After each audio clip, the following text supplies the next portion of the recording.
Je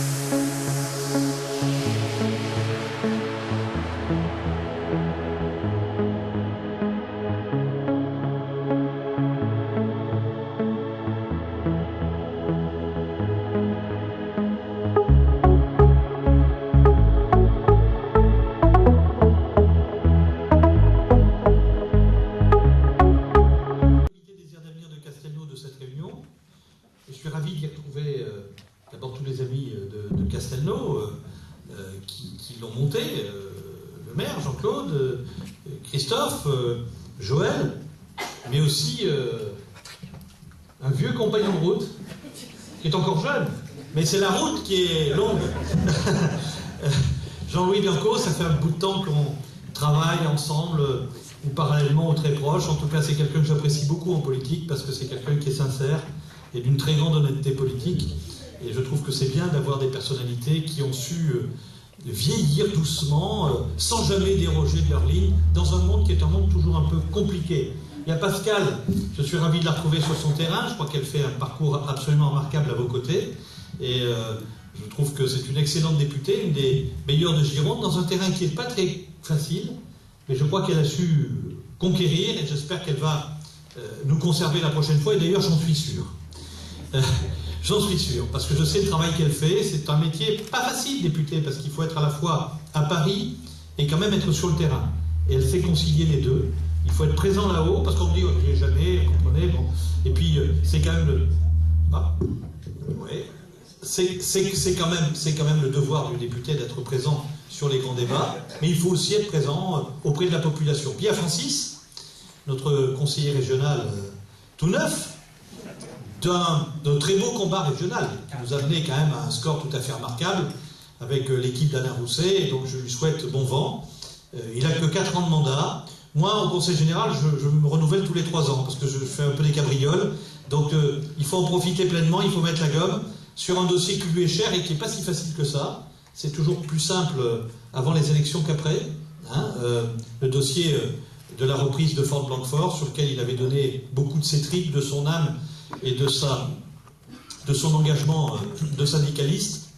J'espère et je souhaite, je forme des vœux ardents, que ce qui a été promis sera tenu. Mais je n'en suis pas sûr, hélas. Je n'en suis pas sûr. En tout cas, chers amis, nous sommes dans une période où le Parti socialiste est en train de se reconstituer. Je pense qu'il est très important, et maintenant il faut faire vite, que nous retrouvions à la fois un ordre de marche, et que nous passions aux échéances qui viennent, c'est-à-dire les grandes échéances avec celle de 2012. L'année prochaine, évidemment, il y aura des cantonales. Je n'y suis pas indifférent, puisque je serai renouvelable dans mon canton de Talence. Ça sera peut-être les dernières cantonales de l'histoire de France. C'est-à-dire que, bon, alors moi je veux bien être réélu, comme ça je dirais j'ai été un des derniers cantonniers du pays. Pour 4 ans, puisque vous savez qu'on nous concocte une réforme qui devrait théoriquement fusionner les 2 mandats, c'est fusionner politiquement en réalité la région et le département avec un mandat de conseiller territorial qui d'ailleurs va induire une sous-représentation du monde rural. Et vous ne l'aurez pas, on est 63 conseillers généraux, on va être 71 conseillers territoriaux en Gironde, mais avec plus en ville et moins en campagne. Hein, donc ça veut dire que... et moins de femmes. Ça veut dire que ça va être à la fois, mais bien sûr, moins équitable en termes de parité et moins équitable en termes de territoire. Le département a des qualités et des défauts, comme toutes les institutions. Il avait au moins une grande qualité, c'est qu'il était capable de faire de la solidarité territoriale de proximité. Les maires le savent. Hein, je veux dire que ces superbes aménagements, cette salle merveilleuse, tout ça ne peut pas se faire aussi vite, aussi rapidement par une petite commune si elle n'a pas le concours du Conseil général. Et le Conseil général, c'est quoi? C'est une machine à faire de la solidarité entre la ville et la campagne. L'essentiel de nos ressources, on les tire de la ville. Et une grande partie de nos dépenses, on les met en campagne. Et vous savez, dans ce pays, il y a eu un long exode rural. C'est plus le cas aujourd'hui, ça se repeuple. J'ai vu qu'ici aussi, ça se repeuplait.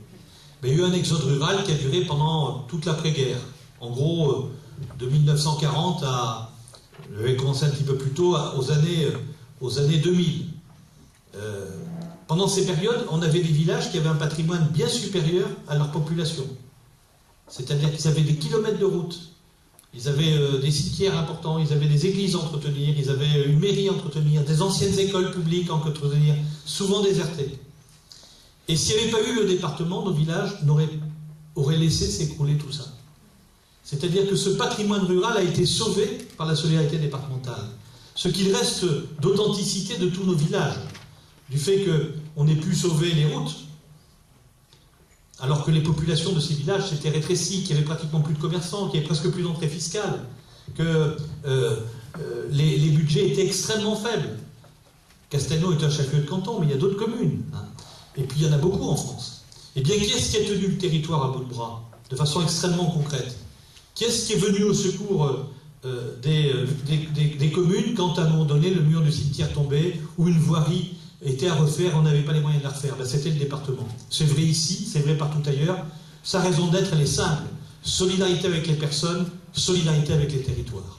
Et aujourd'hui, vous le savez, Philippe Madrelle a envoyé un courrier à tous les maires pour expliquer qu'il est en difficulté financière. Je ne dirais pas en grande, alors qu'il y a à peu près 20 à 30 départements en France qui sont quasiment en cessation des paiements. Tout simplement parce qu'on a une action sociale qui, mécaniquement, n'est pas compensée par l'État et déséquilibre complètement nos finances. L'APA, le RSA, bien sûr que nous devons honorer tout ça, mais théoriquement, l'État devait le compenser. Il ne l'a pas compensé. Et chaque jour qui passe, on a des gens qui s'inscrivent et qui nous obligent à dépenser, puisque ce sont des dépenses obligatoires. On ne dit pas non à une personne âgée qui a le droit à l'APA. On n'a pas le droit de dire non. On ne dit pas non à un citoyen qui a le droit au RSA. On n'a pas le droit. On ne dit pas non à un handicapé qui a le droit à la prestation compensatrice handicap. Nous servons ces droits, nous sommes fiers de le faire, mais il était prévu que cette solidarité nationale, elle était compensée par l'État. Or, elle ne l'est pas. Et puis quand il y a la crise, en plus, il y a les recettes qui s'effondrent. En particulier les droits de mutation, qui sont des recettes très importantes pour les départements, qui sont les frais de notaire. Voilà. Vous connaissez ça, c'est les frais de notaire. Quand on vend une parcelle, on a des frais de notaire, on en achète une. Eh bien, comme il y a eu une grande crise, y compris de l'immobilier, eh bien, le département a des recettes qui tombent, et il a malheureusement des dépenses qui augmentent. Et comme l'État ne fait pas son devoir, et qu'il est de plus en plus en train de nous transférer des charges, il a fallu qu'on mette au pot pour la ligne TGV future 138 millions d'euros hors compétences. Hors compétences. Autrement, on n'avait pas de TGV. Ça a été un grand dilemme. Yves Le Caudet vous dira qu'il est contre. Est-ce qu'on peut prendre cette responsabilité? Difficile de dire qu'il n'y a pas de TGV à Bordeaux. Alors qu'on sait que ça va créer des milliers d'emplois.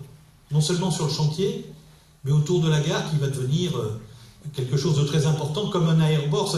La gare de Bordeaux, quand le TGV sera fait, ça sera, quand les 3 branches seront faites, ça sera l'équivalent de l'aéroport d'Orly aujourd'hui, 20 millions de passagers par an. Donc autant vous dire qu'on le retrouvera un jour. Mais c'est à nous de payer alors que ce sont des missions de l'État. Voilà un État qui en permanence fait du racolage auprès des collectivités locales, les met en compétition et nous rend la vie extrêmement difficile. Et donc je trouve qu'il est dommage que l'on aille dans cette réforme simplement pour des raisons financières et pour alléger probablement la charge de l'État, alors que nous avons, et les conseils généraux font un travail qui est un travail tout à fait remarquable auprès des élus. Je ne vais pas être très long, je vais simplement souhaiter, puisque Jean-Louis est là, que l'on ait très vite des lignes claires au niveau à la fois de notre parti, mais aussi de notre courant, sur un certain nombre de dossiers. Les retraites vont arriver, la réforme des retraites. Je crains un peu que ce soit, au niveau du Parti socialiste, la polyphonie. Alors, c'est vrai que la polyphonie, c'est sympathique, il y a des polyphonies corses, c'est des très très beaux chants, bon. Mais au niveau d'un parti politique, il vaut mieux l'éviter. Et donc, je souhaite que l'on soit le plus cohérent possible sur cette question des retraites.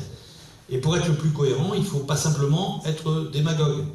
On sait qu'il y a des choses à faire. Je regrette que nous n'ayons pas fait la retraite sous Jospin.